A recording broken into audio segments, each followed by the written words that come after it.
that even when things are going horribly awry, they are willing to stick together. So the challenge proceeded something like this. Each student would attempt to jump the rope. 2 or 3 or 4 would succeed and make it to the other side, and then someone would inevitably slip or mistime their jump, and the teachers along for the trip would watch as the entire group had to go back to one side and start all over again. This went on for maybe 20 minutes. It was at that point that our Audubon liaison, Danny, called a timeout. He told the group they had 45 seconds to get together and come up with a new plan.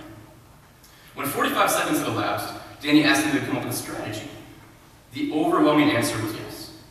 When asked to explain the strategy, the teachers listened in horror as the group explained that they were going to keep doing the same thing they'd been doing for the past 20 minutes. No, this was clearly a horrible plan. It hadn't worked yet.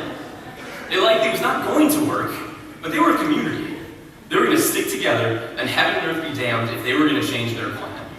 And lo and behold, 45 minutes later, they were still trying to jump the rope.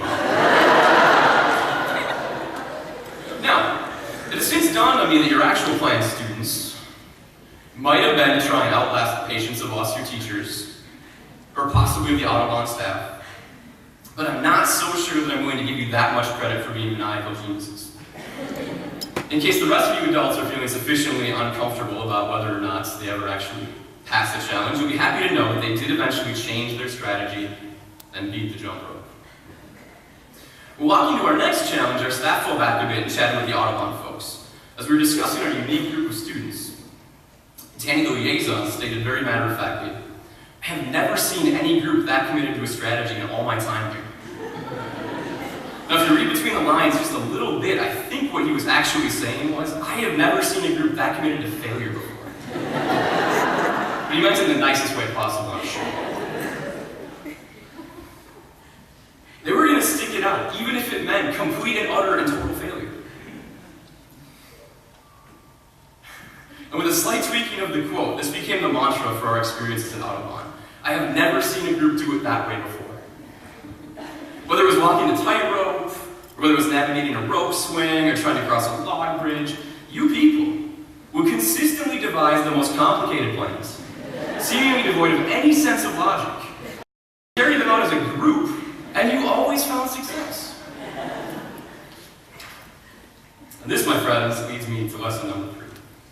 In hindsight, it's easy to connect the dots to see how we all got here today.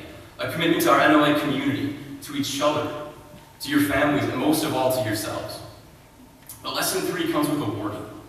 This commitment you possess that has helped you find so much success in life can sometimes lead to missed opportunities. Just like the jump rope challenge, there will be times ahead when you'll develop a plan, an idea of how to chart out your future course, and that plan will fail. And that will be okay. It wasn't so many years ago that I was sitting where you are, listening to graduation speeches and thinking about my future. When I got out of high school, I only knew 2 things. I was going to college, and I never wanted to become a teacher. People will inevitably ask of you, what are you going to college for? Or what are you going to do after high school? Or what is your future career path? And this at times can feel like a tremendous burden. When I graduated from college with a degree in psychology, people would ask me, what are you going to do now? I still only knew one thing. I'm not going to be a teacher. I was done with school. I had had it. It turns out, and I'm sure most of you probably already know this, certainly my parents probably knew this, that jobs in the field of psychology, when you only have an undergraduate degree, are a myth. A myth on par with the silly notion that dogs can't look up, or that the world is flat. And I committed to the idea that when you're done with college, you either go on to more school, or you get a job in your field. I wouldn't be standing here in front of you today. If I tried to connect the dots in my future, instead of letting the picture take on its own shape, I never would have discovered my love for traveling, or my love for coaching. And these things in turn led me to discover my love of teaching. The community you have built here at North Lakes Academy is something unique and something special. Something that you should cherish and remember fondly. Take what you've learned here about relationships, about community building, maybe even a little bit about academics. Take it with you wherever you go. But when you think back to that jump rope challenge, remember it's okay to stray from your charted course. You might just come across a solution to a problem that works even better, or stumble on a career path that gets you more excited, or some kind of life opportunity that is just so epic you can't pass it up. In my search for ways to inspire you one last time, I came across a publication. It was called The Whole Earth Catalog. And legend has it that this book was to libraries what Google is to the internet. When the Whole Earth Catalog had run its course, they put out a final issue.